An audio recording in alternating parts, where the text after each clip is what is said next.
When the crate arrived, it was bigger than anyone had expected.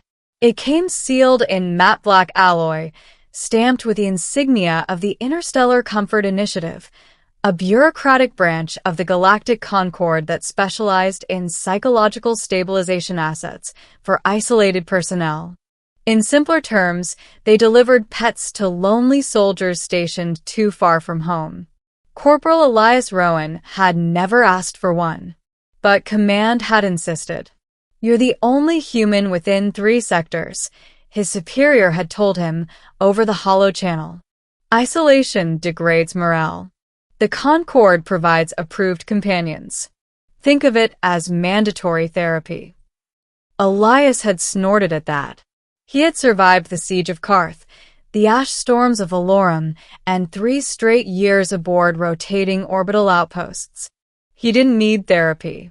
Still, when the freighter drone descended onto Outpost Helios 9 and released the crate onto the landing pad, curiosity tugged at him.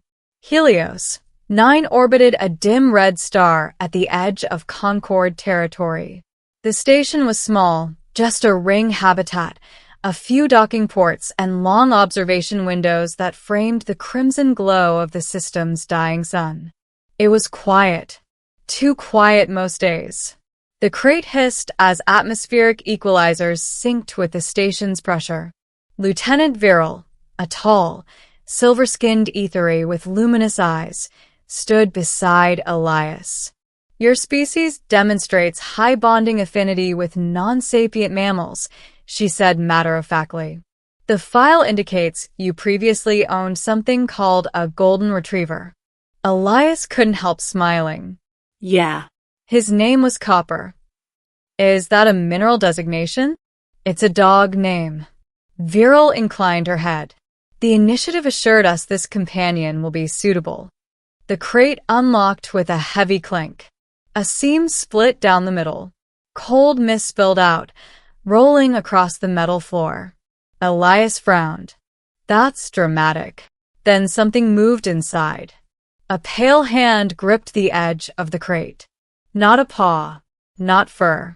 Fingers. Long, delicate. The lid fell away completely. And she stepped out.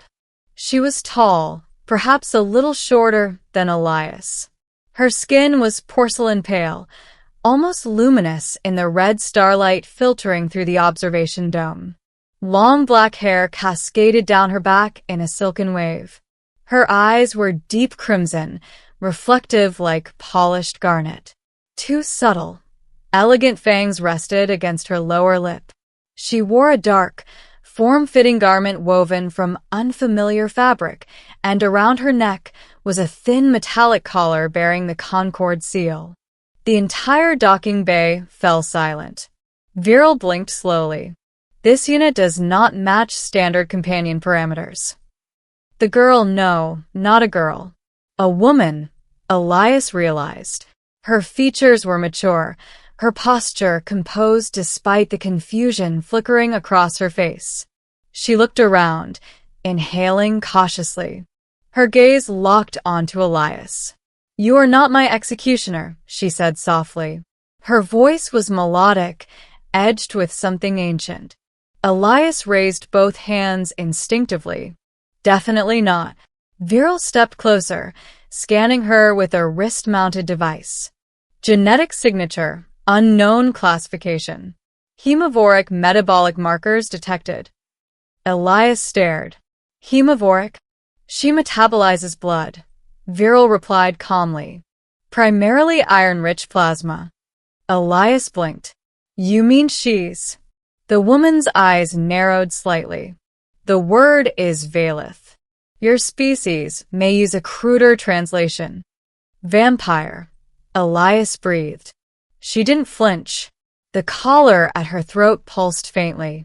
Elias felt anger flare in his chest. "They sent me a sentient being. With a collar." Viral's expression shifted, a subtle tightening around her eyes. The initiative documentation labeled the shipment as exotic emotional support organism. "I'm not an organism," the woman said quietly. Elias stepped forward, placing himself between her and the scanning device. She's not a pet. The red star outside flared faintly, casting long shadows across the bay. What's your name? Elias asked her. She hesitated. Then, Seraphine. The way she said it felt like a gift. Elias nodded. I'm Elias. Her gaze softened slightly at the lack of fear in his voice. Viral deactivated her scanner. This is a significant administrative error. No, Seraphine murmured. It is not an error. Both of them looked at her. My world was annexed 3 cycles ago, she said. The Valeth do not integrate easily. We are inconvenient to regulate, so we are cataloged, reclassified, sold. Elias clenched his fists. Sold. She touched the collar lightly. It suppresses my more alarming abilities. And if it didn't, he asked. Her crimson eyes met his steadily. You would not be harmed unless you chose to harm me. There was no threat in her voice. Only certainty. Viral folded her hands behind her back. Corporal Rowan, protocol requires we report this immediately. Elias looked at Seraphine, at the way she stood straight despite the collar, despite the humiliation. Protocol can wait an hour, he said quietly. Viral hesitated, then nodded once. 1 hour. They moved to the observation dome. Seraphine stood near the wide glass panel, staring at the red dwarf star. Its dim light painted her in shades of crimson and gold. You prefer darkness, Elias said gently. She tilted her head. We adapt. We always adapt. He leaned against the railing. They told me I needed a pet. Something to keep me from going crazy out here. Are you going crazy? She asked. Not yet. A faint smile touched her lips. You do not fear me, she observed. I've faced worse, he replied. At least you talk. Her eyes flicked to his throat briefly, then away. He noticed, but didn't comment. The collar, he said instead. Does it hurt? Constantly. His jaw tightened. She studied him in turn. Why are you not angry at me? I'm angry at the people who put that thing on you. For a long moment, neither spoke. Finally, she said, on my world, humans were stories. Fierce. Short-lived. Defiant. Short-lived, he scoffed. Compared to us, she replied, we measure our lives in centuries. He blinked. How old are you? Old enough to choose my own fate, she said firmly. Relief washed through him at the confirmation. She wasn't a child stolen from her home. She was an adult warrior forced into a cage. You said it wasn't an error, Elias said. Why? She turned back to the star. Because your species unsettles the Concord. You are physically fragile compared to many of them. Yet you fight. You endure. You refuse to kneel. They do not understand it. And that relates to you how? The Valeth also refused to kneel. The implication hung between them. Footsteps echoed behind them. Viral approached, her expression grave. I have reviewed the initiative's extended files, she said. The Valeth were deemed high risk. Rather than imprison the entire population, the Concord opted for distribution. Controlled placements across remote stations. Controlled placements, Elias repeated bitterly. You mean exile. Seraphine's gaze hardened. The collar is linked to Central Command, Viral continued. If removed without authorization, it will trigger a remote failsafe. What kind of failsafe? Elias asked. Neural disintegration. Silence swallowed the room. Seraphine did not react outwardly, but Elias saw the faint tremor in her fingers. Of course, he muttered. Viral's luminous eyes met his. Corporal Rowan, if you interfere, you'll be charged with insubordination and sedition. He looked at Seraphine again. She stood straight, dignified, as if she had already accepted whatever fate awaited her. You said humans are defiant, he said softly. She inclined her head. Good, he replied, because I'm about to prove it. The plan was reckless. Helios 9 wasn't a warship. It had limited firepower, minimal hacking capabilities, and a skeleton crew of 12. But it did have one advantage. It was far from the Concorde's central oversight. Viral accessed restricted channels under the guise of filing the report. Instead, she routed data through Elias's terminal. The caller's signal bounces through a relay buoy in this system, she explained. Disable the buoy, and the failsafe loses synchronization. And then, Elias asked, then we have approximately 9 minutes before Central Command notices the disruption. Seraphine listened quietly. You would risk your career, she said to Viral. The ethery met her gaze evenly. I have observed humans for 6 years. Their moral calculus is contagious. Elias grinned. We're a bad influence. They moved to the station's small tactical console. Elias initiated a drone launch, maintenance drones repurposed with cutting lasers. Once the buoy goes dark, he said, I'll manually override the caller's power source. Seraphine stepped closer. If it fails, it won't, he said. Her crimson eyes searched his face. You barely know me. Doesn't matter. Something shifted in her expression then. Not hunger. Not calculation. Hope. The drone streaked toward the relay buoy, tiny sparks against the vast darkness. Impact in 3, 2, 1. The console flickered. Buoy offline, Viral confirmed. Elias was already moving. He stepped in front of Seraphine, hands hovering near the collar. Up close, he could see faint etchings along its surface. Concorde control runes. Ready? He asked. She nodded once. He pried open a small access panel Viral had identified and jammed a conductive spike into the circuitry. Sparks flew. The collar emitted a high, shrill tone. Elias gritted his teeth, adjusting the spike's angle. 8 minutes remaining, Viral called. The tone intensified. Seraphine's breath quickened, but she didn't cry out. Come on, Elias muttered. He felt a surge of current race up the spike. Pain lanced through his palm as it burned his skin. Then a sharp crack. The collar split in two and fell to the floor. Silence. Seraphine staggered slightly. Elias caught her. For a heartbeat, nothing happened. Then her eyes flared, brighter than before. The crimson deepened into something almost luminous. The air around her seemed to hum. She inhaled slowly. No more chains, she whispered. 5 minutes, Viral warned. Seraphine straightened. Her presence felt different. Not monstrous. Not predatory. Powerful. She turned to Elias.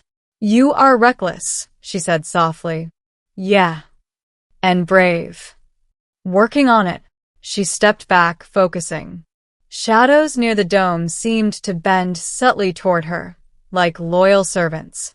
I will not bring war to your station, she said. But I will not be owned again. A warning alarm blared. Concorde patrol signature detected, Viral announced. They have responded faster than anticipated. Elias swore. Of course they did.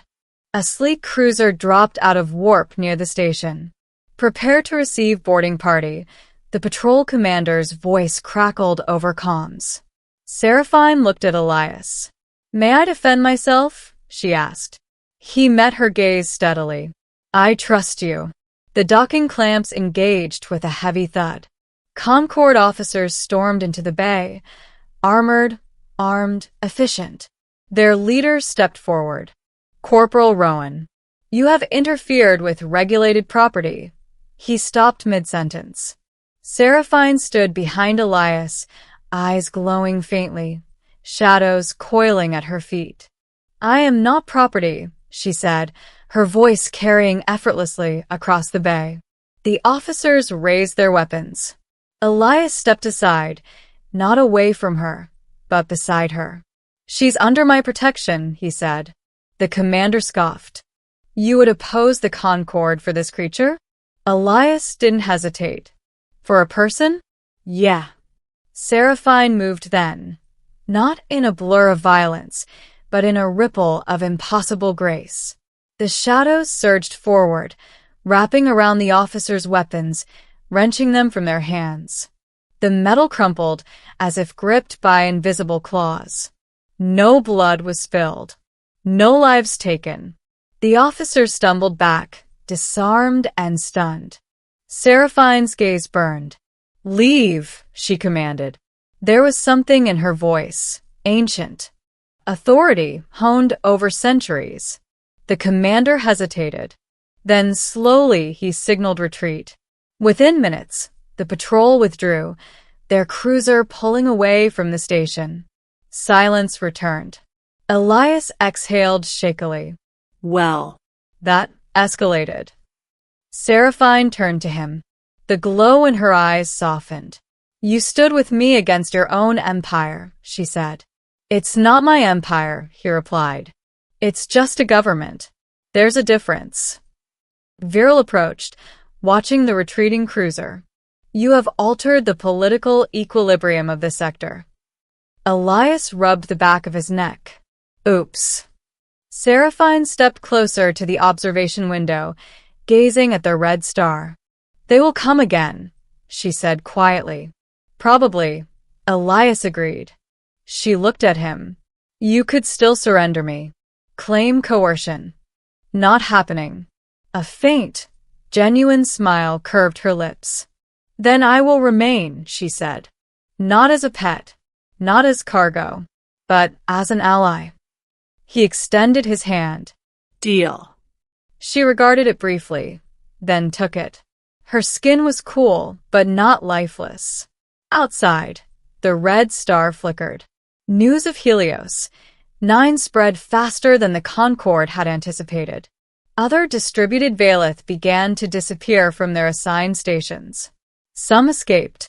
Some were freed by sympathetic crews inspired by a human corporal who refused to accept a living being as property. The Concord issued statements, investigations, threats. But something had shifted. On Helios 9, Elias no longer watched the stars alone. Seraphine stood beside him during long rotations, telling him stories of a world where night reigned eternal and cities shimmered under twin moons. He told her about Earth, about oceans and forests, and a golden retriever named Copper. They argued. They laughed. They planned. When Concord envoys returned months later, they came not with collars, but with negotiation terms. The Valeth would be recognized as sovereign. All because someone had ordered a pet and a free woman had stepped out instead. Under the crimson light of a dying star, humanity had proven something once more. Not strength, not dominance, but defiance in the face of injustice. And sometimes that was enough to change a galaxy.